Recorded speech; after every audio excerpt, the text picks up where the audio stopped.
What's going on, MBL? Welcome to another episode of the Blitz Podcast. I'm your host, TFA, and with me is my co-host, JY. JY, what's going on, man? Oh, all's good. That's awesome. Today we're going to have a special episode. You know what's coming. We've got the season coming to an end here. My co-host, JY, is going to be taking the reins along with our special guest, Doughboy McShay. We're going to be discussing our MBL Season 22 all-rookie teams and announcing the Season 22 MBL Rookie of the Year award winners for both leagues. Before I hand the reins over to you, JY, I want to discuss some major MBL news. Is for the first time in a long time, we're going to have two players fighting for the MBL Super Bowl trophy who have never been there before. That's right, we're going to be guaranteed to have a new MBL Super Bowl champion for the first time in a really long time. Now, JY, are you excited about having a new Super Bowl champion? Yeah, I think it's about time we get some fresh blood in there.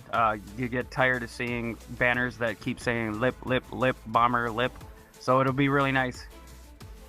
Yeah, do you think that this is going to be kind of a changing of the tides? We have some new teams that are going to be emerging. All these teams that are in the playoffs, we really haven't seen a whole lot of them before in playoff time, and they've made deep runs. So do you think this is going to be a changing of the tide when it comes to who's at the top of MBL? Or do you think this is just kind of a little anomaly, and we're going to go back to, the Lions-Steelers Super Bowl that we all know and love? I would like to say that it means there's a changing of the guard, but Lip is going to be there every year. Bomber's going to be there every year. Lions and Steelers, always a team that everybody else is chasing, so only time will tell. Yeah, I completely agree with you there, man. It's a really nice change of pace. It's going to be real interesting to see who can pull out and win the MBL Super Bowl championship this year, so it's going to be a fun time. Let's go ahead and we're going to jump over and announce the MBL Season 22 Rookie Award winners. These are going to be your all-rookie teams. This is JY's, pride and joy over here. He's been working real hard on this. On with us today, we've got Doughboy McShay. Doughboy, how's it going today? What's going on? Thanks for having me on, guys.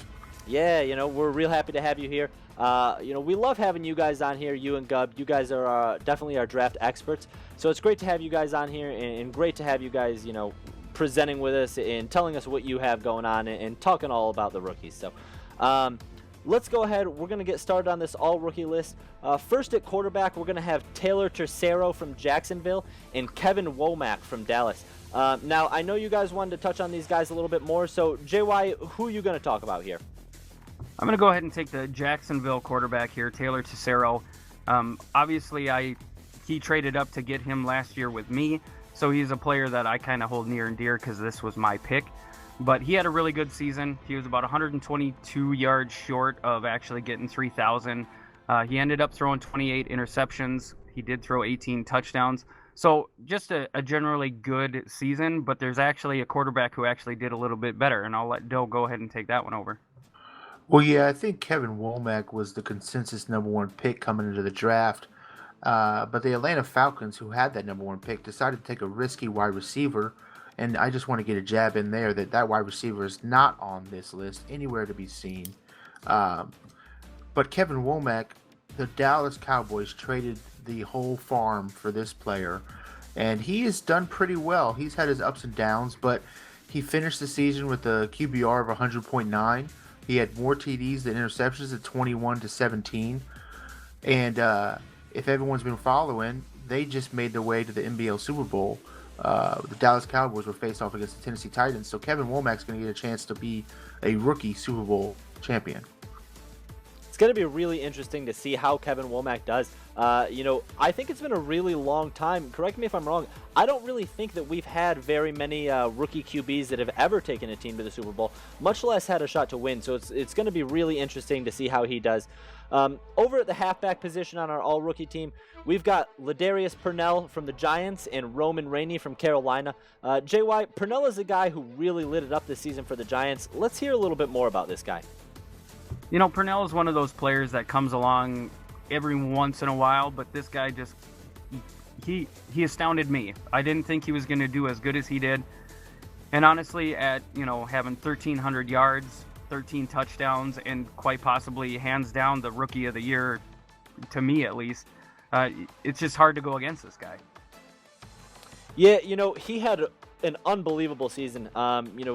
these running backs have really been coming on strong. You saw it last year with Leland Alston.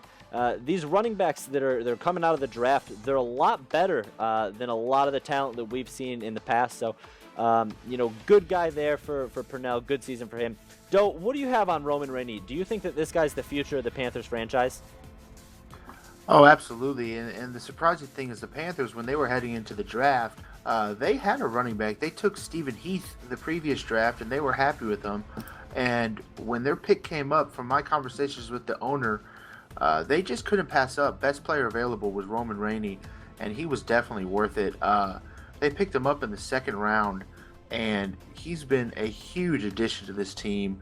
And he had 15 touchdowns. And Panthers got the most improved. No, they got the owner of the year. My correction, the owner of the year, going 12-14, and made their way for the first time into the playoffs on the back of this running back right here. And I think he's going to have a better season than Purnell next year, because the sky's really the limit for Roman Rainey. Yeah, big shout out to OSU, by the way. This guy was a guy that came out of nowhere. He's been improving in the MBL, but this was the first season that you really got to see what he really had to offer, and kind of the first season that he really broke out and said, hey, guys, look at me. I'm a contender over here in Carolina. And I think Rainey's going to be a big reason for that. They took best player available, like you said, and it looks to be a really smart choice. Over at wide receiver, we've got 4 guys here. We've got Trey Hackett from Minnesota. We've got Dillard Lloyd from Baltimore, Tavon Whitlock from Denver, and Caleb Hayden from Pittsburgh. JY, now, Lloyd had a really amazing season, but something tells me that you've got another receiver on your mind. Who do you think stands out on this list? Well, it's got to be Caleb Hayden. The kid just really is leading the team in receptions. It's not hard catching balls from Big Ben, but the guy had 52 catches, 1,300 yards, 17 touchdowns. Really, he had one of the best seasons for all of the rookie wide receivers that went in the first round. I mean, there were 7 total. Doughboy hit on it. One of them barely even saw the field this season, and we won't talk about that, but, Who, the number 1 pick? Yeah, number 1 pick that barely saw the field. That's right. Yeah, no, and it really helps, a guy like Caleb Hayden. It's got to help your confidence to know that your quarterback is the reigning MBL MVP. So that's really got to help out your confidence. And it makes you look great. It's really good to come into a program and have somebody like Big Ben slinging you the ball. So now, Doe, Hackett should have been the first overall pick in this past draft. He clearly had a lot to prove. We weren't sure what they saw over there in Atlanta that they didn't go with Hackett. So what do you have for us on Trey Hackett? Well, as you were saying, Hackett blew the combine away at 6'6". He ran a 4.37 or 4.440, jumps off the roof, and he did not go number 1. But the Minnesota Vikings were very happy to pick him up with the 3rd pick, and he did not disappoint. He had 82 receptions for 1,329 yards, averaging 16.2 yards per reception. The one issue, and the reason the Vikings didn't have the best season, was his touchdowns. He only had 6 touchdowns. You look at the other receivers around him, Hayden and Lloyd, I believe they were both in the double digits, and Minnesota's going to have to address their lack of touchdowns. This receiver's not going to be very happy, and he might not make it past his rookie contract. I do want to mention with Caleb Hayden is the owner of the Steelers would never admit it, but how big was the loss of him during the playoff run for them to lose that game tonight? With Hayden was being out, and he was the future. I think it's gonna hurt them more than they're willing to let on that Hayden was not on the field when they played. Yeah, and just to touch on that, in the weeks leading up to the playoffs, Hayden had 5 catches for 142 yards, 4 catches for 133, 4 catches for 120. That's a lot of offense, and he had 2 touchdowns in all of those games. So losing that, you lose literally a third of your offense. Yeah, this guy was a huge playmaker all year, like you guys are both saying. So I definitely think that Hayden was a really well-deserved pick for your all-rookie team. Kind of a guy that was a little less talked about. He wasn't the high-profile guy like Hackett was, but Hayden put up numbers for a great first season here in MBL. Let's run down the rest of this offensive list here. We're going to go a little bit quicker here on the offensive side of the ball. At tight end, we're going to have Samuel Ferreira from Miami and Brady Graziani from Tennessee. Now for our offensive linemen, at left tackle, we've got Frank Plummer from Cleveland and Trey Harrelson from Atlanta. At left guard, we're going to have Sam Gould from Oakland and Marquez Pearson from New Orleans. At center, we're going to have Jason McCaffrey from Atlanta and Chris Flanagan from the LA Rams. At right guard, we're going to have Fisher Meyer from Philadelphia and Lynn Bernstein from the Jets. And then to round out our offensive all-rookie team, we're going to have right tackle Terrell Prather from Baltimore and Corey Martino from Pittsburgh. I want to switch my focus over now to the all-rookie defensive team. Now, JY, I know you and Doe have got a lot to say about these defenders, so, without further ado, let's get rolling here with this defense, and we'll see what you guys have to say. So, at left end, we're going to have LaMarcus Callaway from Detroit and Barry Newell from Atlanta. At right end, we have Carlos Fitinicum from Oakland and Dex Womack from Baltimore. And then at defensive tackle, we've got Victor Hillman from the Chargers and DeJuan Stewart from Cincinnati. Now, JY, who do you want to highlight here on the defensive line? I'm going to highlight somebody that I have to game plan twice a year for, and that's going to be Atlanta's defensive end, Barry Newell. Barry Newell went ahead and, got 19 tackles, which isn't bad, but he led almost all rookies with 12 sacks. The stat that everybody kind of forgets about and doesn't really see is that the dude also had 3 defensive touchdowns. That's almost more touchdowns than I usually can get. But, Doughboy, who do you have? Yeah, I chose Carlos Fat from the Oakland Raiders. He was an absolute steal in the second round. He had 10 sacks, replaced Khalil Mack as Khalil Mack switched positions to play outside linebacker, and they are just a wrecking crew together with Carlos Fat and Khalil Mack. The Oakland Raiders have a scary rush for the years to come. Yeah, they definitely do. And I want to touch on one thing. It's real interesting over there in Oakland. Project Fat's the owner of that team, and he runs that team.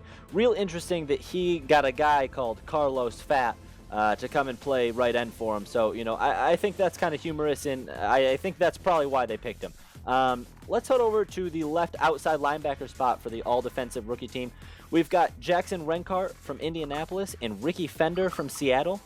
At middle linebacker, we've got KJ Powell from Cleveland and Taylor Keaton from San Francisco. And at right outside linebacker, we got Marion Minter from Kansas City and Keon Simonton from Minnesota. Now, JY, I know you got 2 guys in here that I wanted to kind of touch on, Taylor Keaton and Ricky Fender, sorry. Those 2 guys, they didn't really make it for their attributes and their production on the defensive side of the field. But, why are these guys on this all-rookie team? Well, outside of the 3 major linebackers, there really wasn't a lot of production out of rookie linebackers. So these guys actually made it due to their special teams play. Ricky Fender really likes to run and shoot the lanes down on special teams and just blow people up in the back. Yeah, now, Doe, is there anybody in this linebacker class that you wanted to touch on? Yeah, I think Marion Minter from the Kansas City Chiefs, I think he's going to even do better next season. They had an owner switch in the middle of this one, and he really was trying to get a feel for Minter's position in the defense. He still ended the season with 8 sacks, 2 forced fumbles, 2 TDs, an interception, and 28 tackles. But I actually think next season, his sophomore season, Marion Minter is going to be the best linebacker in the entire league. That's a pretty bold prediction. It'll be really interesting to see, this time next season when we're doing this list, we'll look back on this and see if you were right about Marion Minter. Let's switch over to the secondary here. The secondary for the all-defensive team. At cornerback, we're going to have 4 guys. We've got Javier Daly from Jacksonville. We've got Tani Iwabima from Cincinnati. We've got Jaquan McCann from Atlanta. And we've got Julius Thornton from Baltimore. At free safety, we have just 1 guy here. That's going to be Russell Gwynn from Miami. And then at strong safety, we've got 3 players. We've got BJ Sams from Washington. We've got Andre Pickens from New England. And we've got Lateral Cochran from Tampa Bay. JY, who do you want to touch on here in this secondary? I'm going to go ahead and touch on, the Cincinnati Bengals corner, Iwabima. He was a first-round pick, drafted number 15 overall, comes out of Northwestern, goes to Cincinnati, and really just produces well. He's very much of the Terrence Newman build. Guy had 41 tackles, only had 4 picks, but really he was up there in the box, shedding blocks and, blowing plays up in the backfield. Yeah, now, Doe, do you have anything different from him? Do you have a guy in this secondary that you think stood out and really deserves to be on this list other than Iwabima? No, I think Iwabima's good. I have more of an issue with the Jaguars corner. Now, Daly's an excellent player, and he was highly drafted, but the Texans rookie, Cordeer Henry, was a turnover machine. 8 sacks, 3 forced fumbles, 3 interceptions, and 3 TDs. Daly was on the field more. He had 42 tackles. But I'd much rather have a guy that's an instant turnover machine, has more value than Daly with 42 tackles. So I think Henry was a snuff. I think Henry should have been on the all-rookie team. Yeah, maybe we'll see that down the road here. JY, what do you think about him calling, Daly not really worthy for this list? Daly is an every down corner. Henry really kind of just, his sweet spot is that nickel and blitzing off the corner, which isn't really hard to beat a tackle when you got that kind of speed. Yeah, that's understandable. I think when you're talking about an all rookie team, I think you really need to go with the guy that's going to be on the field, every single play, every single down. Like you said, this guy is going to be a guy that's always on the field. So you can't really please everybody here in this list, but that's going to do it for our all-rookie team, offensive and defensive. So congratulations if you were a team that had a player make the list. If not, maybe do a little bit of a better job here drafting in this upcoming draft and get yourself a player for this this next season. That's going to be it for that segment. Let's go ahead and, we've talked about the all-rookie team. Let's kind of focus in on some of these guys that really did their job. And this is going to be the MBL Rookie of the Year awards. So first in the NFC, your offensive rookie of the year is going to be Dillard Lloyd. That's the wide receiver. We already touched on him from the Baltimore Ravens. This guy had a monster year. Like we talked about earlier, this guy went for 1,660 yards and 17 touchdowns. He really set the league on fire. Those are absurd numbers for a rookie to have. With a guy like Hackett, like we touched on him earlier, he only had 6 touchdowns, I believe we said. This guy had, 11 more touchdowns than that. Really, really crazy what he was able to do on the offensive side of the ball. So, your offensive rookie of the year is Dillard Lloyd out of the Baltimore Ravens. Your AFC defensive rookie of the year this year is going to be outside linebacker Jackson Rencart, again of the Indianapolis Colts. We touched on him earlier. Rencart finished the season this year with 40 tackles, 11 sacks, 2 forced fumbles, and 2 defensive touchdowns. I think the defensive touchdowns are really what got it done for him here. He put up some good sack numbers and some really good tackle numbers for a linebacker. But the 2 defensive touchdowns are something you really need as a defensive player to kind of get yourself, set yourself away from the field, I guess. Heading over to the NFC, your NFC Offensive Player of the Year is going to be halfback Ladarius Purnell. He finished the season with 1,318 yards. And 13 touchdowns. Like we touched on him earlier, this guy is going to be the cornerstone of this Giants team for years to come. I think that he was the best rookie running back of this class. I think that this is going to be a guy who's going to hopefully carry this Giants team deeper into the playoffs and deeper into the postseason this next upcoming year. Hopefully they can get some pieces around him, but they're off to a real good start with Purnell. Rounding out our Rookie of the Year awards, we're going to have the NFC Rookie of the Year.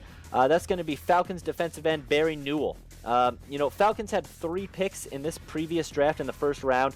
Newell was the only guy that really stood out to me that really set himself apart from everybody else that they drafted. I think he's the guy that they hit real big on. He finished the season with 11 sacks, 3 forced fumbles, and 3 defensive touchdowns. As a defensive end to get 3 defensive touchdowns, it really shows you this guy's hustle and his heart. This guy really wants to be on the field every single play, and he is a huge playmaker for that Falcons defense. That's going to do it. Those are our 4 MBL Rookie of the Year awards here. Doe, I want to thank you for coming on the show this week. That's going to do it for this week's episode of the MBL Blitz. Do you guys have anything you want to close out with or say here at the end of the episode? Yeah, I was just going to say, make sure to tune in to our next show, Draft Debate. I'm going to run Gub through the table. Listen to me for the draft insight. And me and Gub are going to debate it up, and we'll have a good show for everybody. Yeah, I want to touch on that here, too, at the end. Next week, we are going to have our first live edition of the Blitz Podcast. That's right, we're going to be going to you live next week as soon as the Combine results come out.